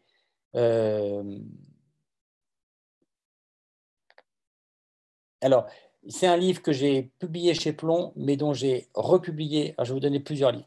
Il y a un livre que j'ai publié chez Plon et que j'ai republié dans une version enrichie. C'est le livre qui m'a fait devenir éditeur. C'est un livre exceptionnel qui s'appelle Le bûcher des innocents de Laurence Lacour sur l'affaire Villemain. C'est un livre de 400 pages, 500 pages.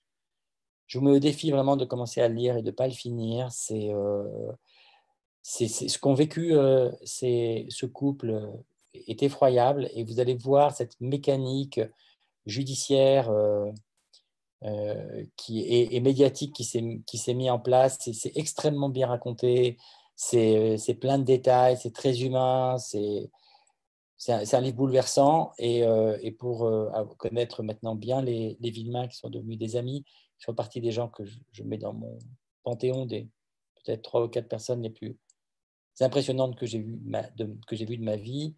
C'est vraiment des gens incroyables. 2 ouvriers, une ouvrière et un contremaître qui ont vécu une épreuve monstrueuse et qui en sont sortis enrichis, grandis. Ils ont des enfants exceptionnels. C'est des gens merveilleux. Donc voilà, Le bûcher des innocents, c'est un grand livre. Ça, c'est dans le domaine enquête. Si vous aimez les enquêtes vraiment étonnantes, il y a un livre qui s'appelle l'assassinat du docteur Godard. Ça, c'est je ne sais pas si vous vous souvenez, c'était un fait divers d'un médecin qui était, on a retrouvé du sang chez lui, donc le sang de sa femme, et il est parti avec ses 2 enfants, et sur un voilier, on n'a jamais su ce qu'il est devenu, et on a retrouvé 2 ans après, des pêcheurs ont remonté un tibia, un crâne, c'est assez sordide, qui sont les cadavres des enfants et du père. Et il y a un journaliste qui a mené l'enquête, et qui a mené l'enquête à travers avec en fait, il a eu accès à un gendarme qui a passé 10 ans de sa vie jusqu'à sa retraite sur le sujet. Et c'est un livre exceptionnel, ce livre. C'est un livre que tout le monde dévore dès que je le conseille, et qui a été massacré par une chose, c'est qu'il devait sortir un jour. On avait une presse énorme qui était prévue.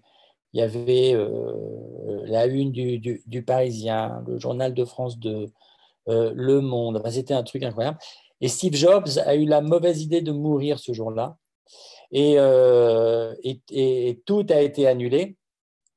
Et on n'a jamais pu récupérer tout ça parce que et c'est un livre qui, lui, est resté, autant Le bûcher des innocents est monté très haut, autant lui est resté scotché.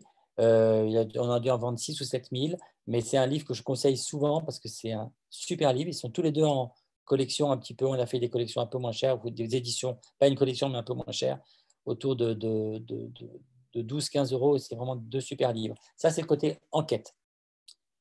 En sciences humaines, il y a un livre que je conseille vraiment, c'est Exterminer toutes ces brutes, d'un Suédois qui s'appelle Sev Lindquist, qui est un écrivain suédois. Si je vous explique le pitch, vous allez vraiment, c'est le pire pitch qu'on puisse donner dans un ascenseur à Hollywood à un producteur. C'est un journaliste qui part faire un voyage dans le Sahara avec dans son ordinateur des extraits de journaux, de livres, etc., de la fin du 19e siècle, au moment où, de l'expansion de l'Empire belge et de l'Empire anglais, de la grande époque coloniale. Et c'est un livre très court, fait de fragments, qui fait 150 pages. Vous lisez ce livre, c'est un livre qui vous renverse entièrement tout ce sur quoi est fondée notre civilisation. En tout cas, notre civilisation européenne.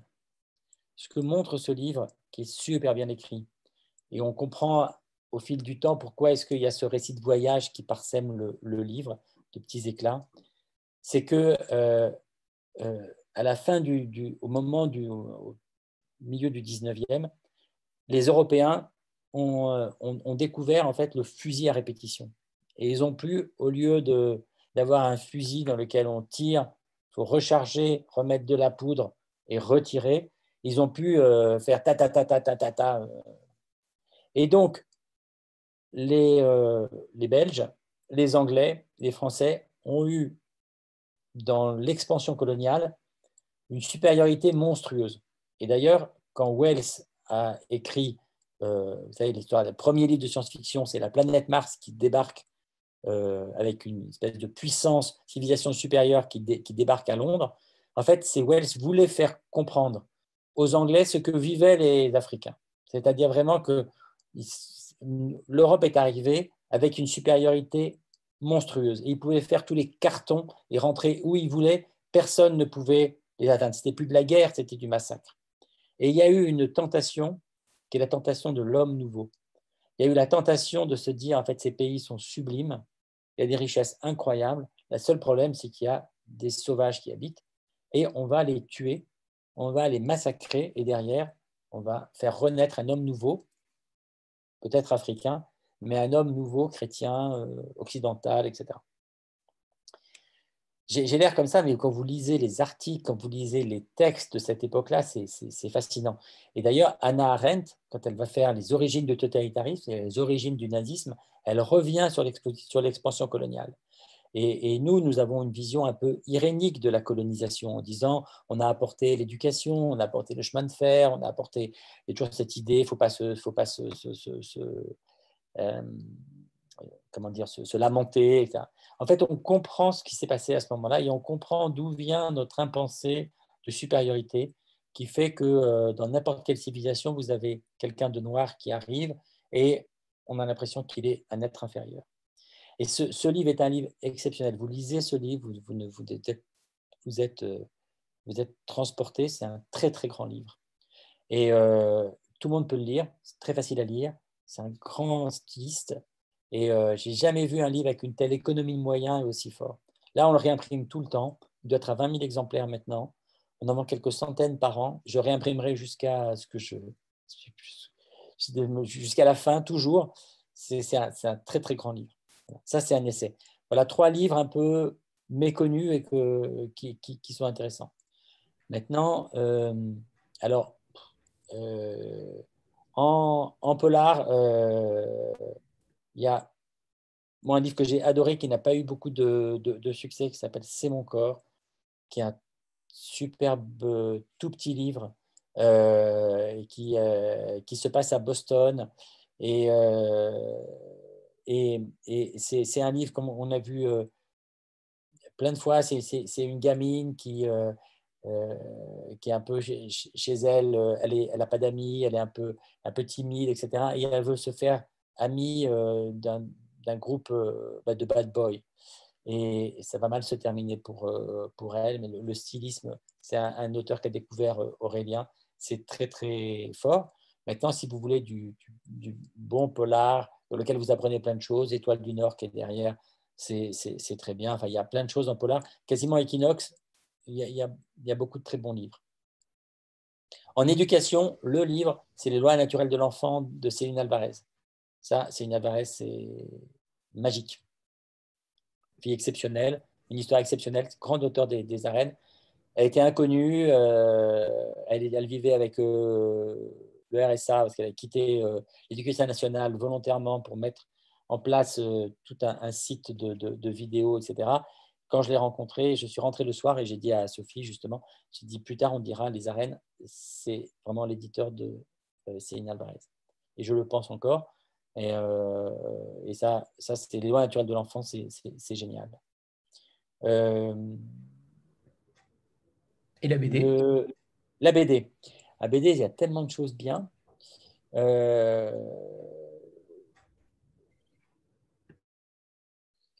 BD. Je vais prendre un Manu qui est sorti. C'est vraiment un très joli livre. Mais peut-être que. Il y a un livre que j'ai beaucoup aimé, qui s'appelle qui a eu moins de succès, donc c'est pour ça que j'aime bien parler de livres qui n'ont pas eu, qui ont eu de l'écho, mais pas autant. Oui, je vois Parole d'honneur. Oui, c'est Parole d'honneur, c'est un super titre. Mais c'est un livre que j'ai découvert.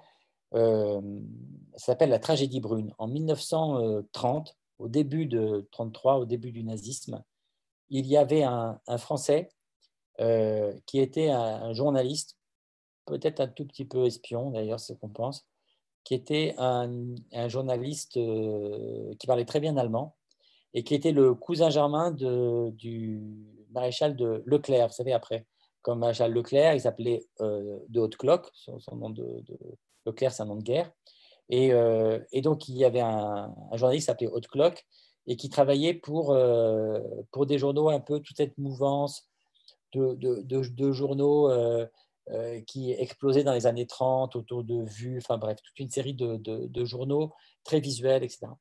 Et il a tout de suite compris ce qui se passait en Allemagne. Alors qu'à l'époque, les gens n'avaient pas la conscience du nazisme. Et il a sorti 3 livres, dont La tragédie brune, qui est un livre qui sort en 1933, qui est un livre de reportage, que vous trouverez sur Internet en PDF gratuit, que vous pouvez lire, mais vous le dévorez. Nous, on sait ce qui s'est passé. Lui, il ne le sait pas. Mais je vous jure qu'il voit tout. C'est extraordinaire, ce livre. Il s'appelle La tragédie brune. Et les nazis le craignaient tellement qu'il a été empoisonné par les nazis en 1937. Et c'est le premier mort français, en fait, du nazisme. Et j'ai découvert cette histoire sur le tard. J'ai lu ce livre. J'ai adoré ce livre. Et on en a fait une bande dessinée dans laquelle, à la fin, on a mis le texte du livre. Ça, c'est des choses qu'on peut faire en bande dessinée. Sinon, toute la collection L'incroyable histoire, évidemment, Parole d'honneur de Léla Slimani sur la sexualité au Maroc. C'est un très beau livre de reportage, de BD reportage. Que de belles références. Et Oubrerie a fait un livre. On a fait une série avec lui. Je vais vous parler, j'ai l'impression que je fais que des bides, hein, mais de livres. Ce n'est pas des bides, c'est des livres qui marchent, mais qui n'ont pas explosé. Il a fait une série qui s'appelle Voltaire amoureux, Clément Oubrerie. Et je vous conseille le 2e tome, qui s'appelle Voltaire très amoureux. Et je pense qu'il n'y a pas beaucoup de livres aussi romantiques en BD. C'est un livre qui dit l'amour. J'adore ce livre. C'est un livre très, très beau, très romantique, très fleur bleue. Super livre. Et ça n'a pas accroché. Je crois que les gens, Voltaire, ils ne voient pas tellement Voltaire et l'amour. Ça ne leur dit pas grand-chose. Je sais pas, c'est comme si on disait les plaisanteries de Rousseau, quoi. On ne comprend pas du tout le rapport. Ou le sevrage chez Baudelaire, en effet. Exactement. Voilà. Par rapport à 2021, justement, est-ce que vous avez des titres qui, évidemment, vous avez des titres qui vont sortir, mais est-ce qu'on peut en parler bien sûr. Alors, mon top 3 du premier trimestre. Donc 4, top 4. Caril Ferré, LED. Alors, Caril Ferré, on le connaît sur les pays chauds, l'Afrique, l'Amérique latine, etc. Et là, il va dans un pays vraiment très froid. Il va en Sibérie, à Norilsk. Alors, Norilsk, c'est des hauts fourneaux, des mines, dans la région c'est peut-être la ville la plus au nord du cercle polaire. Allez voir des photos de Norilsk sur Internet. On avait publié dans la revue 6 mois des photos exceptionnelles. C'est à la fois défoncé et d'une sublime laideur, en fait, tellement c'est un mélange de nature, d'aurore boréale et tout ça. Et donc, Caril Ferré nous raconte ce désastre écologique, les mines, le froid, enfin, il y va très bien, mais il y a beaucoup de chaleur de ces personnages. Jusque-là, en fait, Caril Ferré, c'était beaucoup de violence dans un univers très chaud. Et là, c'est presque beaucoup de tendresse dans un univers très dur et très froid. Et il y a des homosexuels clandestins, des mineurs. Enfin, je vous laisse. C'est un livre où il est plein de tendresse et super livre. Après, j'ai 3 titres. Un titre d'un journaliste du Monde qui s'appelle Samuel Laurent, qui fait partie de ces journalistes qui sont arrivés plein de certitudes sur Internet en disant que les réseaux sociaux allaient tout changer, que Twitter allait apporter la démocratie, etc., etc. Et accessoirement, qui ont fait une carrière exceptionnelle dans leur journal.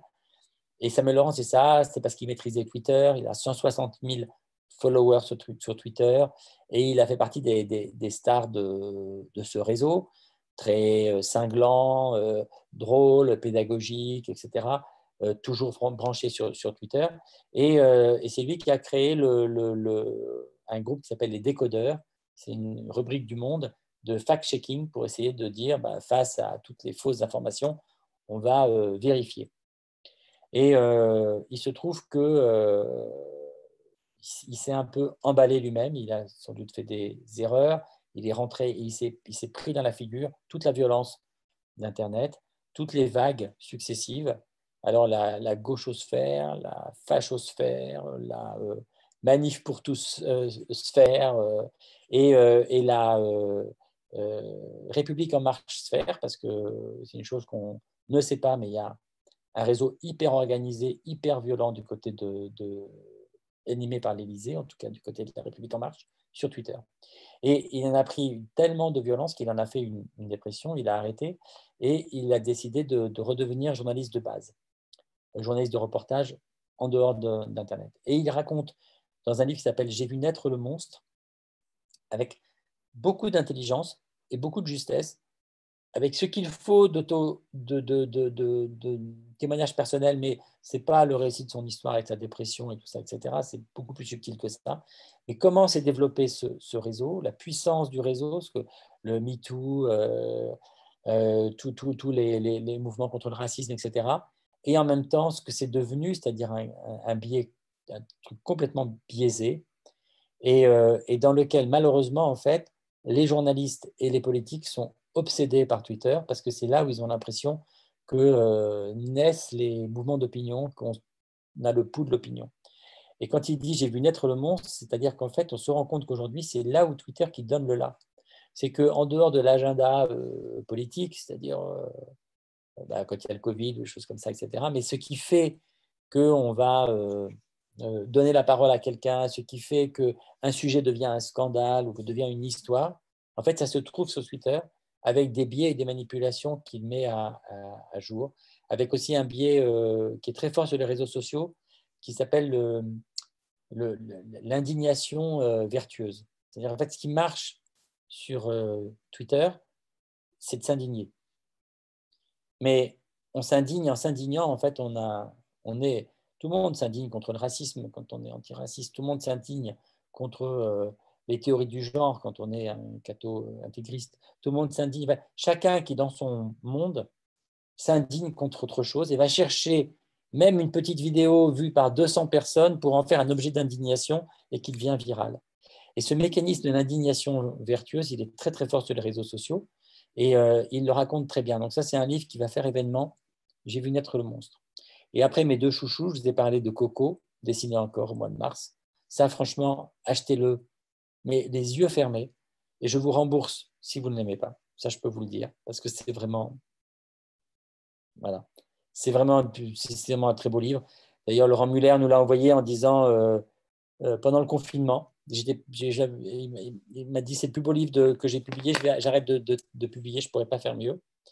Et bon, on a convaincu de continuer. Mais je me rappelle l'avoir lu, comme ça, j'étais là. Il faisait super beau dehors du confinement. J'ai ouvert le fichier.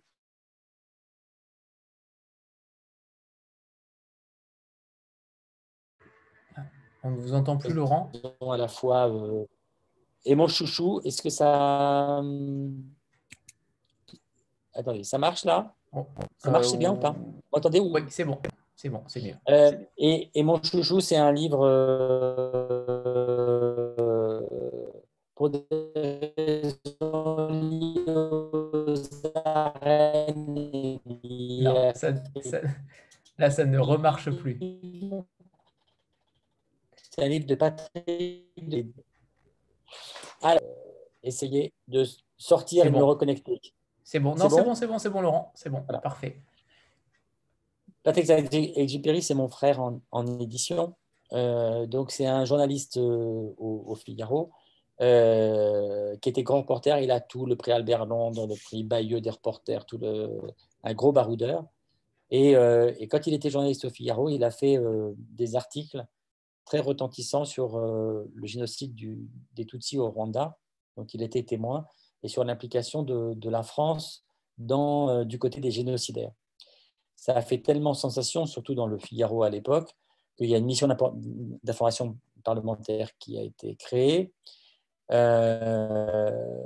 Et il a continué à travailler sur ce dossier. Et moi, j'ai publié, c'est comme ça qu'on s'est rencontrés, un livre qui s'appelle « L'inavouable » qu'il a publié en 2004 aux Arènes, qui racontait cette histoire.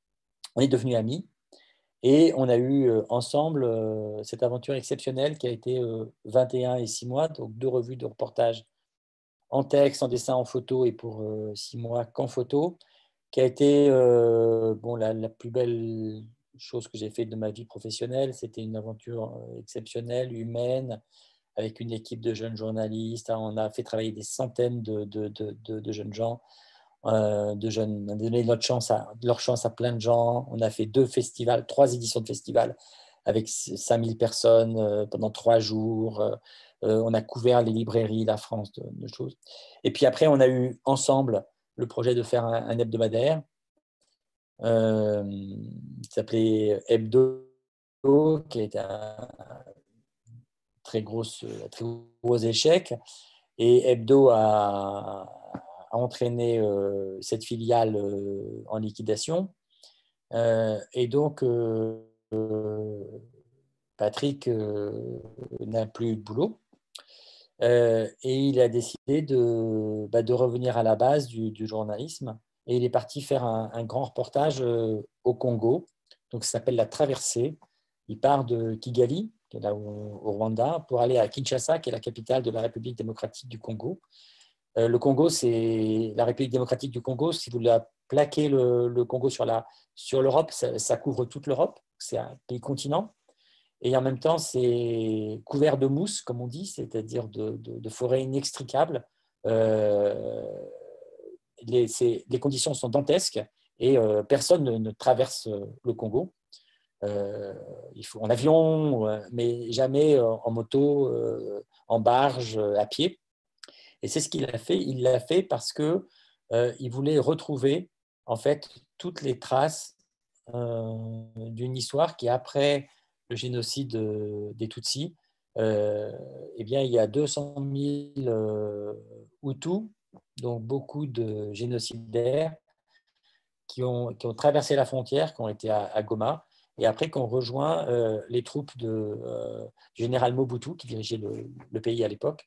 Et les troupes du nouveau régime rwandais ont poursuivi avec des rebelles durant tout le Congo, ces rebelles jusqu'à Kinshasa. Et c'est une guerre qui a eu lieu en 97-98, mais dont certains disent qu'elle a fait des centaines de milliers de morts, des millions de morts, qui serait une sorte de revanche des Tutsis sur les Hutus. Mais personne n'a jamais été voir. Et en fait, Patrick est allé voir. Et ce qui est surtout intéressant, c'est que vous n'avez pas besoin de connaître l'histoire. S'il faut juste, c'est un incroyable journaliste, un écrivain exceptionnel, qui vous emmène sur 250 pages en voyage. C'est du Kapuscinski, c'est du Jean Asfeld, c'est le Sylvain Tesson des forêts de Sibérie. C'est exceptionnel en termes d'écriture. Il y a des gens, des paysages, c'est parfois drôle. Il y a plein de dialogues. Vous allez apprendre plein de choses. Et c'est du très, très grand reportage. Et pour moi, c'est extrêmement important parce que ça fait le retour de Patrick aux arènes, où il va lancer une collection qui s'appelle Arène Reporter de reportages littéraires. Il y aura aussi de la BD, il y aura aussi de la photo. Voilà, on va reconstituer notre duo, mais en livre.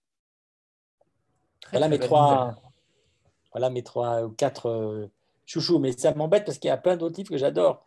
Mais c'est déjà pas mal. Laura Berlingot, c'est génial. Enfin, on est quand même assez enthousiaste sur ce qu'on publie, donc. Tant mieux, tant mieux. Alors, avant de nous quitter, on a pour habitude de faire une petite photo de groupe. Donc voilà, préparez-vous. Et je la fais de suite. Grand plaisir. Ah, bravo, Pauline. 3, 2, 1.